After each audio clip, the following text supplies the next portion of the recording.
Hello friends, അസ്സലാമു അലൈക്കും. ഈ വീഡിയോയുടെ ഹെഡിങ് കണ്ടപ്പം നിങ്ങൾക്ക് ഏകദേശം കാര്യം മനസ്സിലായില്ലേ? അത് തന്നെയാണ് കേട്ടോ സംഭവം. നമ്മുടെ നാട്ടിൽ പഞ്ചായത്ത് വീടില്ലാത്തവർക്ക് വീട് പണിയാനായിട്ട് പൈസ കൊടുക്കുമെന്ന് ഞാൻ കേട്ടിട്ടുണ്ട്. അതുപോലൊരു സംഭവം ഇവിടെയുമുണ്ട്. ഇവിടുത്തെ വീടില്ലാത്തവർക്ക് വീട് പണിയാനായിട്ട് ഗവൺമെൻറ് പൈസയും സ്ഥലവും കൊടുക്കും.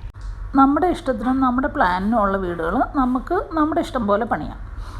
നമുക്ക് ഇവിടുത്തെ ചില ഏരിയകളിലൊക്കെ ചെന്ന് കഴിഞ്ഞിട്ടുണ്ടെങ്കിൽ ഒരുപോലെയുള്ള വീടുകൾ കാണാം. അതായത് മുമ്പൊക്കെ ഇവിടുത്തെ ഗവൺമെൻറ് വീട് പണിതിട്ട് ഫുള്ളി ഫർണിഷ്ഡായിട്ട് വീടുകളാണ് ഇവിടുത്തെ ആളുകൾക്ക് കൊടുത്തുകൊണ്ടിരുന്നത്. കണ്ടോ, അതാണ് നമ്മൾ പറഞ്ഞ പണിത് തുടങ്ങിയേക്കുന്ന വീടുകൾ. ഈ റോഡിൻ്റെ അങ്ങേ സൈഡിലേക്ക് നോക്കിക്കഴിഞ്ഞാൽ ഫുള്ള് ഇതുപോലത്തെ വീടിൻ്റെ കൺസ്ട്രക്ഷൻസ് ആണ് കേട്ടോ. അപ്പം ഇപ്പോൾ ഇവർ ഈ പണിയുന്ന വീടുകൾ എന്ന് പറഞ്ഞു കഴിഞ്ഞിട്ടുണ്ടെങ്കിൽ അവർക്ക് അവരുടെ ഇഷ്ടത്തിന് വീട് പണിയാം. ഇവിടെ ഞാൻ കണ്ടിട്ടുള്ള എല്ലാ വീടുകൾക്കും തന്നെ ഒരു അണ്ടർഗ്രൗണ്ട് ഉണ്ടാവും. പിന്നെ അതുകൂടാതെ ഗ്രൗണ്ട് ഫ്ലോറും പിന്നെ മുകളിലേക്ക് 2-3 നിലകളൊക്കെയാണ്. പക്ഷേ ഈ അണ്ടർഗ്രൗണ്ട് ഉൾപ്പെടെ 4 നില പണിയാനുള്ള കാശാണെന്ന് തോന്നുന്നു ഗവൺമെൻറ് കൊടുക്കുക. 3-4 നില പണിയാനുള്ള കാശാണ് ഗവൺമെൻറ് കൊടുക്കുക. ബാക്കി നമ്മൾ മുകളിലേക്ക് എത്ര പണിതാലും അതിനുള്ള കാശ് നമ്മൾ നമ്മുടെ കയ്യിൽ നിന്ന് ഇടണം. അങ്ങനെയാണ് ഇവിടുത്തെ നിയമങ്ങൾ.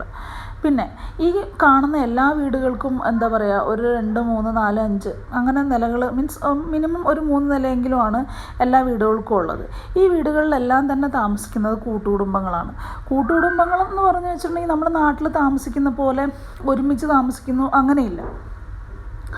ഇവരെല്ലാം എന്താ പറയുക, ഓരോ ഫ്ലോറും എന്താ പറയുക ഒരു വീടായിട്ടാണ് ഇവർ, മീൻസ് ആ ഒരു ഫെസിലിറ്റിയോടുകൂടിയാണ് ഇവർ പണിയുന്നത്. അതായത് ഒരു ഫ്ലോറിൽ ഒരു ഫാമിലിക്ക് മൊത്തം താമസിക്കാനുള്ള സൗകര്യങ്ങളുണ്ടാവും. അപ്പം അതിൻ്റെ അകത്ത് ഒരു ഫ്ലോറിൽ ചിലപ്പം ആ വീട്ടിലെ പാരൻസ് ആയിരിക്കും താമസിക്കുന്നത്. അടുത്ത ഫ്ലോറിൽ ഏതെങ്കിലും ഒരു മകനോ മകളോ അവരുടെ ഫാമിലി ആയിരിക്കും. നെക്സ്റ്റ് ഫ്ലോറിൽ വേറൊരു മകനും ഫാമിലി ആയിരിക്കും. അങ്ങനെയൊക്കെ ആയിരിക്കും. ഈവൻ ഈ ഓരോ ഫ്ലോറിലും അവർക്ക് സെപ്പറേറ്റ് മെയ്ഡുമാർ വരെ, അതായത് സെർവൻസ് വരെ ഉണ്ടാവും. ഞാൻ ആക്ച്വലി ഈ ഏരിയയിലേക്ക് ട്രാൻസ്ഫർ ആയിട്ട് വരുമ്പം ഇവിടെ നിന്ന് അങ്ങോട്ട് കാണുന്ന കൺസ്ട്രക്ഷൻ വീടുകൾ പണിതിരിക്കുന്ന ഏരിയകൾ മുഴുവനും എന്താ പറയുക മരുഭൂമി പോലെ കിടക്കുമായിരുന്നു. ആ നടുക്ക് കൂടെ കാണുന്ന റോഡ് കണ്ടു, ആ റോഡ് മാത്രമാണ് ഇവിടെ അവർ ഓൾറെഡി പണിതിട്ടുണ്ടായുള്ളൂ. ഇപ്പോൾ ആക്ച്വലി ഈ വീടിൻ്റെയൊക്കെ കൺസ്ട്രക്ഷൻ തുടങ്ങിയിട്ട് ഏതാണ്ട് 1 വർഷം 1.5 വർഷമൊക്കെ ആയിട്ടുള്ളൂ.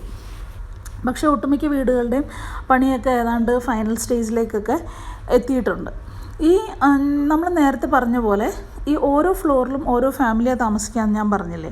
അപ്പം എനിക്ക് ആക്ച്വലി ഈ ഇൻഫർമേഷൻസ് എല്ലാം തന്നത് എൻ്റെ ഇവിടെയുള്ളൊരു അറബിക് ഫ്രണ്ടാണ്. പെട്ടെന്നൊരു സുപ്രഭാതത്തിൽ വെറുതെ കിടന്ന ഒരു സ്ഥലത്ത് ഒരുമിച്ച് ഒരുപാട് വീടുകൾ പണിയുന്നത് കണ്ടതോടുകൂടിയാണ് ഞാൻ അവളോട് ഇങ്ങനെ ഒരു ദിവസം ചോദിച്ചത്, എന്താണ് ഇങ്ങനെ ഒരുമിച്ച് വീടുകളെല്ലാം ഒരു സ്ഥലത്ത് വന്ന് പണിയുന്നത് എന്ന് ചോദിച്ചപ്പോഴാണ് അവൾ എന്നോട് ഈ ഡീറ്റെയിൽസൊക്കെ പറഞ്ഞത്. പിന്നെ അപ്പോൾ ഞാൻ അവളോട് ചോദിച്ചു, ഇപ്പോൾ ഈ വീട് പണിയുന്ന ആൾക്കാരൊക്കെ അപ്പോൾ കറൻ്റ്ലി എവിടെയാണ് താമസിക്കുന്നതെന്ന്.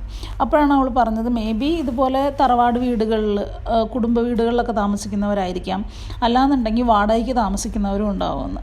അപ്പോൾ അവൾ എന്നോട് പറഞ്ഞു, ഈ വാടകയ്ക്ക് താമസിക്കുന്നവർക്കുള്ള ബെനിഫിറ്റ് എന്താണെന്ന് വെച്ചിട്ടുണ്ടെങ്കിൽ ഇവർ കൊടുക്കുന്ന വാടകയുടെ പകുതി വാടക നമ്മുടെ ഇവിടുത്തെ ഗവൺമെൻറ് കൊടുക്കും അത്രേ. ബാക്കി പകുതി വാടക മാത്രം കയ്യിൽ നിന്നിട്ട് കൊടുത്താൽ മതിയെന്ന്.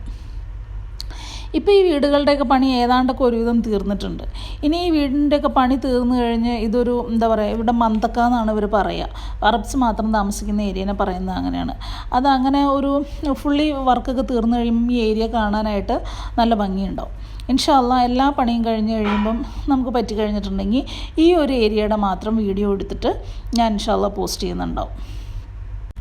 പിന്നെ ഇവിടുത്തെ ഒരു പ്രത്യേകത എന്താണെന്ന് വെച്ചാൽ, ഇവിടുത്തെ അറബികൾ താമസിക്കുന്നതിൻ്റെ ഉള്ളിൽ ഒരിക്കലും അവർ വിദേശികളായ നമ്മളൊക്കെ ഏറ്റിട്ടില്ല.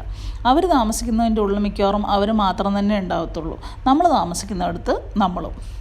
ഇതിപ്പം ഒരു റോഡിൻ്റെ അപ്പുറം ഇപ്പുറമായിട്ട് വേണമെങ്കിൽ പറയാം. ഇപ്പോൾ ഈ റോഡിൻ്റെ നെക്സ്റ്റ് ഇപ്പുറത്തെ സൈഡിൽ കൂടുതലും നമ്മുടെ ആൾക്കാരാണ് താമസിക്കുന്നത്. അത് ഫ്ലാറ്റുകളാണ്, ഇതുപോലത്തെ വീടുകളല്ല. ആ ഒരു വ്യത്യാസമുണ്ട്. എന്തായാലും ഇന്നത്തെ വീഡിയോ ഇത്രയേ ഉള്ളൂ. ഇൻഷാ അല്ലാഹ് പുതിയ വീഡിയോ ആയിട്ട് നമുക്ക് വീണ്ടും കാണാം. അതുകൊണ്ടോ ഈ വീടുകൾ ഇനി ഒത്തിരി അങ്ങോട്ട് ബാക്കിലേക്ക് ഇഷ്ടം പോലെ പണിയുന്നുണ്ട്.